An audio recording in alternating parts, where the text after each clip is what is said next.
তাহলে কি এইবারে তুফানের কোনো গান আসছে নাকি ট্রেলার, কি আসতে পারে সবটাই কিন্তু বলবো এই ভিডিওর মধ্যে। তো ভিডিওগুলো প্লিজ একদম শেষ অবধি দেখো এবং নতুন হলে অবশ্যই কিন্তু সাবস্ক্রাইব করে আমাদের সঙ্গে থাকো। তো এখন বিষয়টা হচ্ছে তুফানের কিন্তু প্রথম গান কিন্তু এসে গেছে এবং প্রথম গানটা যে কি লেভেলের ভিউজ পাচ্ছে, কি লেভেলের অডিয়েন্সের রিটেনশন পাচ্ছে সেটা আমরা প্রত্যেকে জানি এবং এটা একটা সত্যি বলতে ইতিহাস কিন্তু হয়ে গেছে।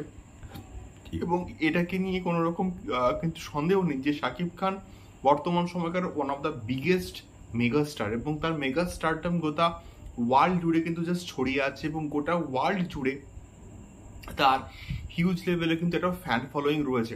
তো এখন বিষয়টা হচ্ছে এইটা যে এই যে তুফানের কিন্তু রিলিজের আর কিন্তু মোটামুটি খুব বেশি দিন বাকি নেই, প্রায় দু সপ্তাহ কিন্তু ম্যাক্সিমাম কিন্তু বাকি রয়েছে। তো এই 2 সপ্তাহের মধ্যে কিন্তু দুটো কন্টেন্ট আসতে পারে এবং একটা হচ্ছে কি না, একটা হচ্ছে তুফানের টাইটেল ট্র্যাক যেটা আমরা টিজারের মধ্যে কিন্তু শুনতে পেয়েছিলাম এবং আর একটা হচ্ছে গিয়ে তুফানের ট্রেলার। এই দুটো কিন্তু পসিবিলিটি এখন অবধি কিন্তু রয়েছে এবং তুফানের মধ্যে সম্ভবত একটা রোমান্টিক ট্র্যাকও কিন্তু থাকতে পারে এবং সেটা এক্স্যাক্টলি কবে আসবে আমি কিন্তু সত্যি বলতে জানি না। বাট বর্তমানে এই দুটো পসিবিলিটি কিন্তু না তৈরি হয়েছে বা হওয়ার সম্ভাবনা কিন্তু রয়েছে যে তুফানের যে টাইটেল ট্র্যাক ওইটা আসতে পারে এবং তার সঙ্গে সঙ্গে কিন্তু তুফানের ট্রেলারটা কিন্তু আসার সম্ভাবনা কিন্তু রয়েছে। এইবারে বিষয়টা হচ্ছে তুফানের টিজারের মধ্যে আমরা কিন্তু হালকা করে কিন্তু এটা টাইটেল ট্র্যাকটা শুনতে পেয়েছিলাম।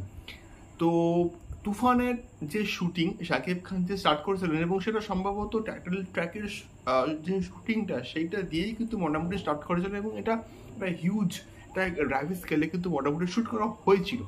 তো এই যে একটা পসিবিলিটি কিন্তু থেকেই যায় যে দুটো বিষয়, যে ট্রেলার এবং তার সঙ্গে সঙ্গে কিন্তু গান, এই দুটোর মধ্যে কোনটা আগে আসতে পারে। এবং আমরা এটা দেখেছিলাম যে সুড়ঙ্গর ক্ষেত্রে রায়ান রাফির যে আপকামিং প্রজেক্ট সুড়ঙ্গ ছিল সেখানে সেখানে সুড়ঙ্গের যে অফিসিয়াল ট্রেলার আমরা যাকে এক্স্যাক্টলি বলি সেটা কিন্তু রিলিজের 2-1 দিন আগে কিন্তু মোটামুটি এসছিল এবং যার ফলে সুড়ঙ্গটার হাইপটা কিন্তু আরো অনেকটা বেড়ে গেছিল। এবারে এটার ক্ষেত্রে আমার মনে হচ্ছে এটাও কিন্তু হতে পারে যে তুফানের ক্ষেত্রে রিলিজের 2 থেকে 3 দিন আগে হয়তো হচ্ছে তুফানের যে ট্রেলারটাকে হচ্ছে ড্রপ করা হতে পারে।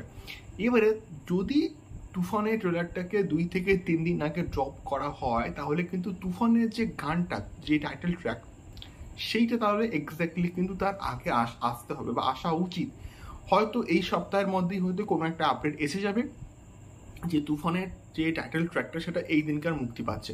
এটা হতে পারে বা হওয়ার পসিবিলিটি রয়েছে বলে আমি কিন্তু এই পার্টিকুলার ভিডিওটা কিন্তু তৈরি করছি। এবার দেখা যাক এটা এক্স্যাক্টলি হয় কিনা এবং এটা আমার অ্যাটলিস্ট প্রেডিকশন বা আমার মনে হচ্ছে যে এটা হতে পারে যে তুফানের গানটা আগে আসলো এবং তারপরে কিন্তু তুফানের ট্রেলারটাকে ড্রপ করা হলো। এটা একটা পসিবিলিটি কিন্তু তৈরি হয়েছে। দেখা যাক কি হয়। তোমাদের কি মতামত যে কোনটা আগে আসতে পারে, গান নাকি ট্রেলার, আমাকে অবশ্যই কিন্তু কমেন্ট বক্সে কমেন্ট করে শেয়ার করতে পারো। তো আমার তো অ্যাটলিস্ট মনে হয় যে তুফানের যে গানটা অর্থাৎ টাইটেল ট্র্যাকটা এটা কিন্তু আগে আসতে পারে। দেখা হচ্ছে পরবর্তী ভিডিওতে তুফান সংক্রান্ত আরো অনেক ভিডিওস নিয়ে। টাটা।